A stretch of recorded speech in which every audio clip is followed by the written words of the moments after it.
Well, the Eagles are 1-0 in the preseason and have a lot of areas to be hyped about following the win over the Bengals. Thanks to Tanner McKee proving to be the best backup in the league, some surprising receivers grabbing the spotlight, and the D-line flexing some depth. However, when it comes to the cornerback spot, the alarms are starting to sound. In this video, we'll talk about all that, plus I'll get you caught up on anything you may have missed from the preseason opener, as well as the latest updates from Saturday's practice. Also, Jakorian Bennett is about to get first-team reps, we got positive updates around recent injuries, and let's just say early returns on play calling are money. But first, let's run it.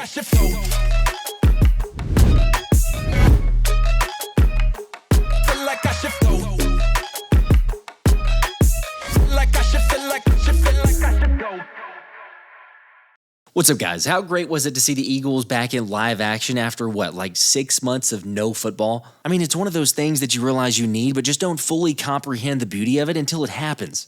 And honestly, that's what made it so much more enjoyable, was seeing and hearing the rest of the NFL's responses to watching Philadelphia's practice squad torch the Cincinnati Bengals' first-team defense. Yeah, we're doomed. To be fair, the Eagles did actually have two starters out there in Tyler Steen and Jihaad. Granted, it was only one drive that both of them were out there, but they clearly looked ready to go with the rest of the offense. And heck, let's just start here because the O-line gets overlooked at times. But had Steen not picked up a big block on the Bengals' blitz during Will Shipley's 38-yard run, there's no way he would have been able to rip off the big game. At the same time, it's fair to say, well, yeah, that's expected since Steen has taken every first-team rep in camp. Which you're not wrong, but also being able to showcase that in a game means a ton more, obviously, than doing it in camp. Also, it was just nice to see the hype from several teammates who shared that the 25-year-old has gotten so much stronger than last season actually paying off. Because we know just how good the rest of the O-line is, yet if Tyler's able to seamlessly fill in for what Mekhi Becton brought last year, then this offensive line is going to be insane. I tried to warn you! Alright, so very early indications, but it does look like Howie Roseman nailed the decision to move on from Mekhi Becton and then stick here with Tyler Steen. Although, when it comes to moving on from Darius Slay and Isaiah Rodgers, that may be a different story, but we'll get there eventually. First, I did want to give kudos to my guy Jihaad for looking like a #1 receiver with 2 catches for 27 yards on his only drive of the game. And a reminder, I'm going to be giving away this signed jersey from J. himself to one lucky subscriber, so all I need you to do me a favor, hit the like button in this video, and then go comment what was your biggest positive from the game on Thursday. Personally, I don't know where to start with the positives because there were so many, especially on the offensive side.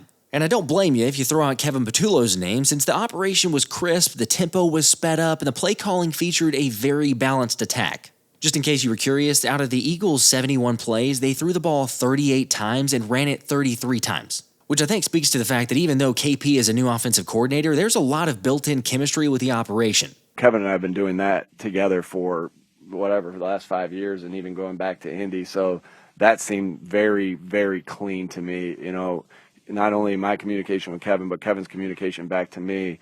What are you thinking here? Where are we going for on this? And so I was really pleased with how that went tonight. By the way, I get that it's just a preseason, so obviously you're not going to show your full hand, but how great was it that we weren't sitting there watching just screen passes or go balls all night long? Like you actually had a concerted effort to throw the ball all over the middle of the field, spread it out to different receivers, and capitalize in that mid to intermediate range, which paid off all night. And I gotta say, it was somewhat poetic to see the first score of the 2025 season from the Eagles be a tush-push after the NFL tried to ban the play. They're playing with us. Of course, at the same time, not to take anything away from Patullo's play calling, but it wouldn't have been nearly as effective with a different quarterback. And you just knew after the Madden ratings slight on Wednesday that Tanner McKee had something special planned for the preseason opener. I would say 75. You're 61. Whoa! Madden.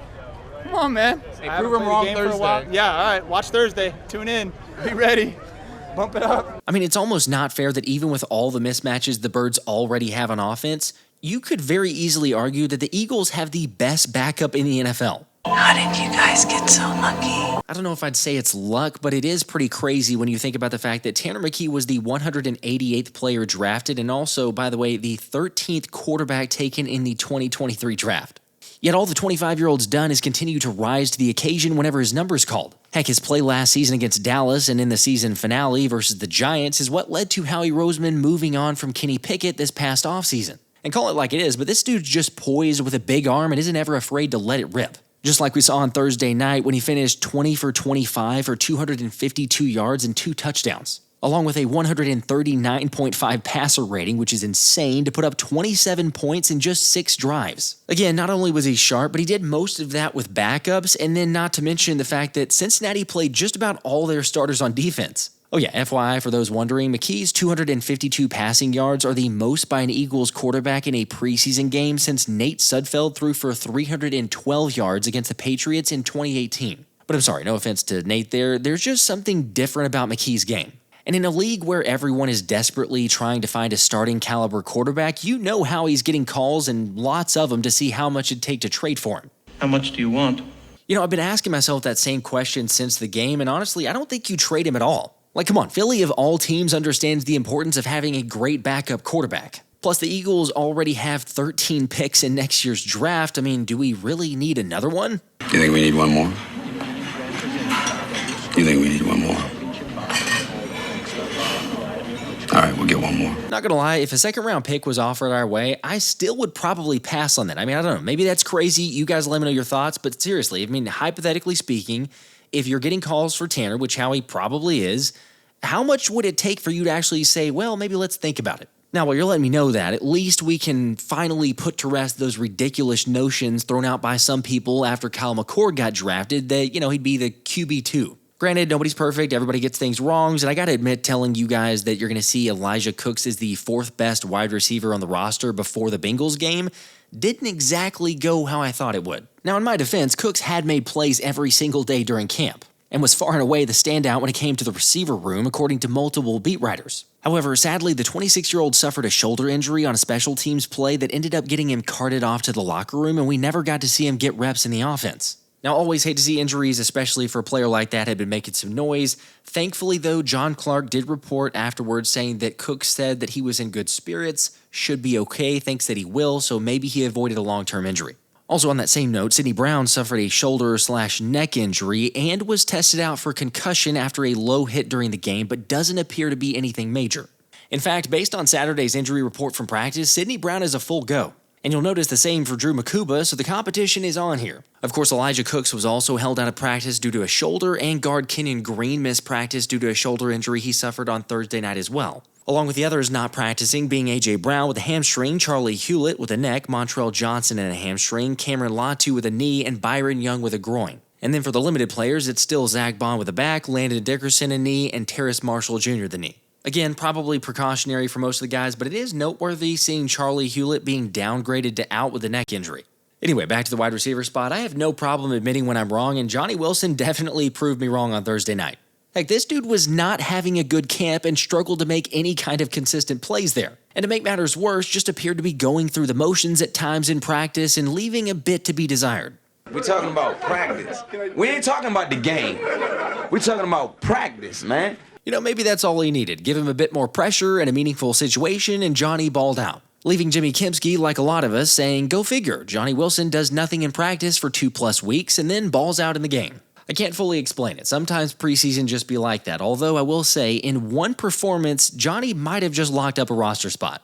Look, I get that that's a pretty bold claim, and there's still tons of time left in the preseason, but Johnny's absolutely a next-level blocker. Yet if he's going to start dominating nickel cornerbacks on slot fades the way he was Thursday night, then you can forget about it. I mean, come on, think about it. You tell me what the defense is supposed to do when they're game planning for Saquon Barkley, A.J. Brown, Devontae Smith, Dallas Goedert, Jahan Dotson, and then you throw in Johnny Wilson in the slot fade or back shoulder throws that's virtually unguardable? I'm just saying, but back to the game. Not only did Johnny have 3 catches for 73 yards, but those ended up being for 28, 27, and 18 yards apiece. And that's pretty remarkable for a guy who didn't have a single catch longer than 9 yards last season, yet more than tripled that in a half. Which again is why I say those are the plays that get you on the 53-man roster, and guys were taking advantage of those opportunities. It's just exciting to see the leadership and the depth that we have on the team. Guys stepping up, different positions. Guys, don't get a lot of reps. They get in the game and they make the most of their opportunities. We mentioned Johnny quite a bit these last few days, but Aniyah Smith was also a guy who definitely needed a really good performance. And boy, did he get it. Maybe not so much so in the receiving game with just 2 catches for 11 yards, although one of those did result in a touchdown from Tanner McKee over the middle. However, the bigger stock increase for Aniyah is what he did in the return game, taking Cincinnati's punt 46 yards and almost breaking it for 6. Meanwhile, the only other guy to get reps at returner was Avery Williams, but all he could muster was 15 yards on 3 returns for a 5-yard average. You gotta admit, it's pretty surprising to see Avery Williams' involvement, or maybe lack thereof so far, because there was a ton of hype as soon as he was signed, especially as that Swiss Army knife in the offense.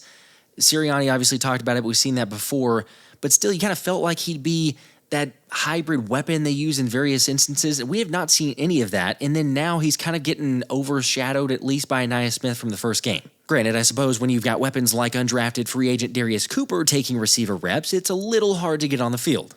And come on, drop a like for the 23-year-old hauling in a team-high 6 receptions on 7 targets for 82 yards and a touchdown. Of course, I'm not going to lie and say I expected that type of outing for his first preseason game with the Eagles. However, I was pretty high on him from the start, which is why I held the live stream talking about him as one of the intriguing additions Howie Roseman picked up when he first got on the roster. And after seeing Cooper up against good competition, you can tell he's got the strong hands, excellent releases, a quick twitch, and plenty of yards after the catch. I said it during the live stream on Thursday, but just watching Cooper move, he's like a Deebo Samuel or a mini A.J. Brown. Although what I didn't know at the time was just how accurate that comparison actually is. Because believe it or not, in the pre-draft workouts at 5'11", 213 pounds, he had very similar testing numbers to A.J. Brown. So check it out. Both he and A.J. ran a 4.49 40. Cooper had 18 reps on the bench press at 225, and A.J. had 19 reps. And then Cooper recorded a 38-inch vertical, while A.J. reached 36 inches. Also, for those keeping track, both players went 10-plus feet in the broad jump,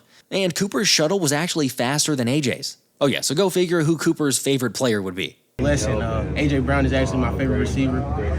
So when I got here, it was just a blessing to be learning from them guys and giving me pointers on different things already. So it's just a blessing. Look, I don't want to go overboard because Cooper's still got some work to do to make the roster. After all, remember that there have been other guys flash in the preseason that haven't ended up being able to make the final roster. However, let me just say this. When I watch Cooper not only in person at camp, but also in the game against Cincinnati, he just moves differently and shows that potential. You put the work in, it's going to show. So I always had confidence in myself because, you know, the work was put in, and that's what you go out with. He's a really good player, very fast, great hands. I think you guys saw that today.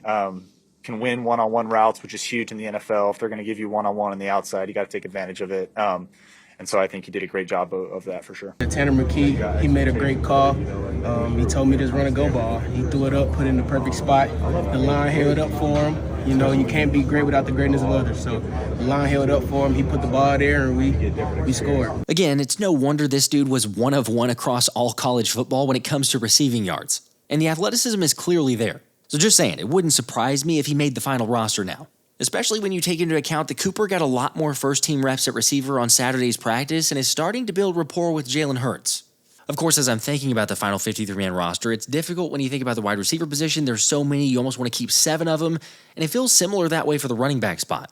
I mean, Will Shipley had 7 carries for 48 yards while looking faster, more explosive, and physical than he did last season. And then you had A.J. Dillon, who ran 5 times for 27 yards, but also caught 3 passes for the same amount. I'll be honest, that part was kind of funny to me because I had so many people speculating that it'd be Shipley in the passing game and then Dillon more on the ground, but Philly flipped the script when it came to that on Thursday. Also, one thing I noticed and was pretty cool to see on social media was AJ letting everyone know just how much fun it is to play football with this squad. Which you can downplay if you want, but for a guy who was considering retirement and was out with a neck injury for over a year, I think that's pretty big time. And speaking of that, another running back that deserves some love is Shunderick Powell, as the UDFA picked up 32 yards on 6 rushes on a really effective night and very easily got in for 6 at the start of the fourth quarter.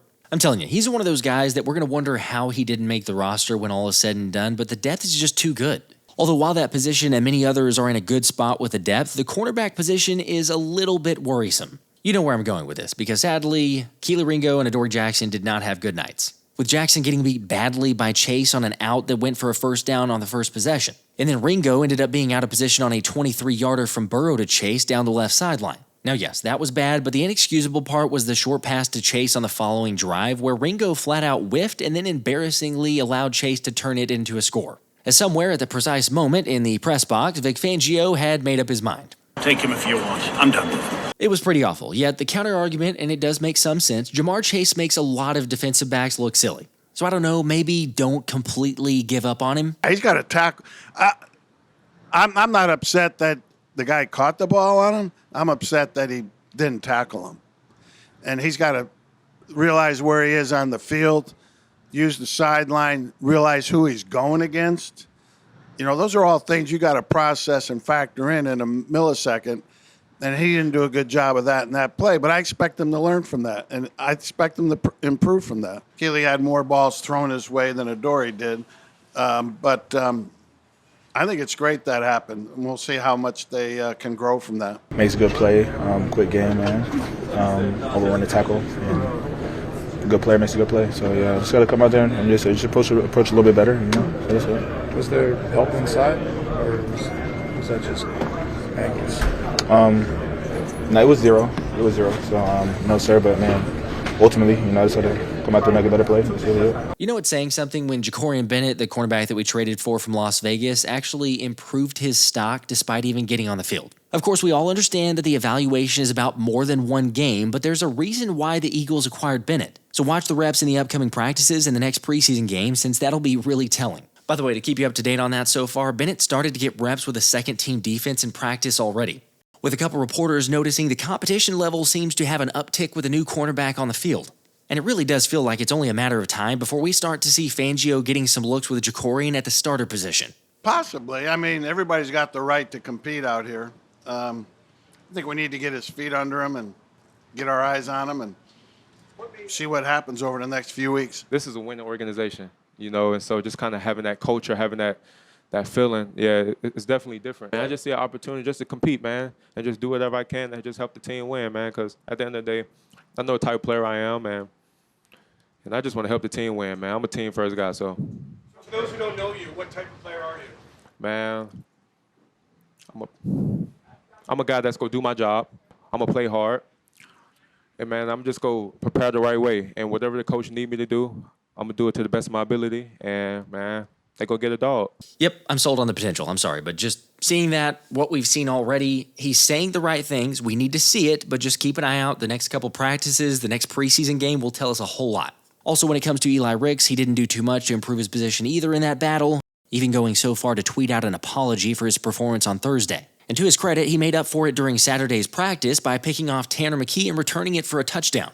Again, it'd be awesome if Ringo bounced back from this and still won the job. A great story there. We've doubted players before. I know people bring up Nakobe Dean, Nolan Smith, others, the Philly Dogs.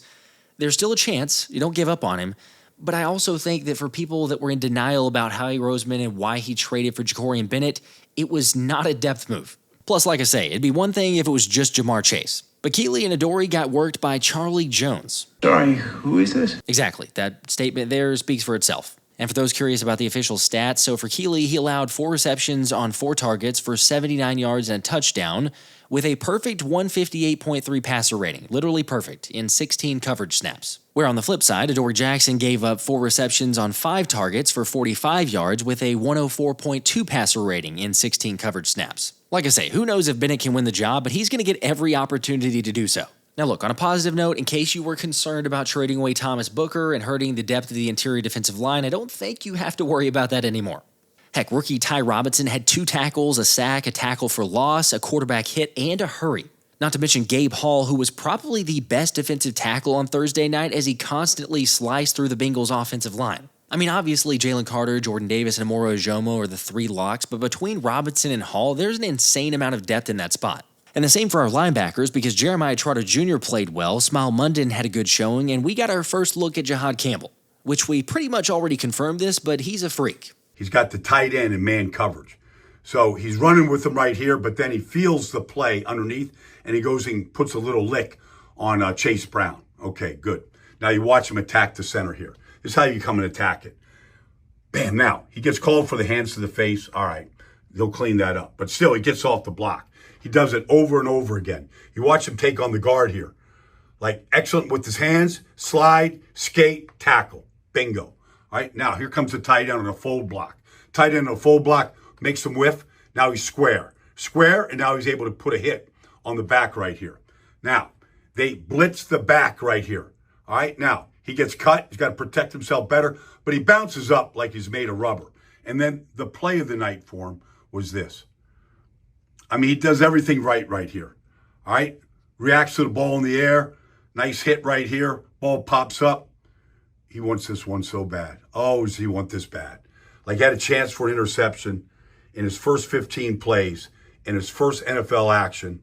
He did everything but the easy part, just catching it. But there'll be more plays to come just like that. Tough not seeing him be able to hold on to that one, but there were several drops, or at least chances for interceptions. Eli Ricks had one. I think Jeremiah Trotter Jr. had another one as well.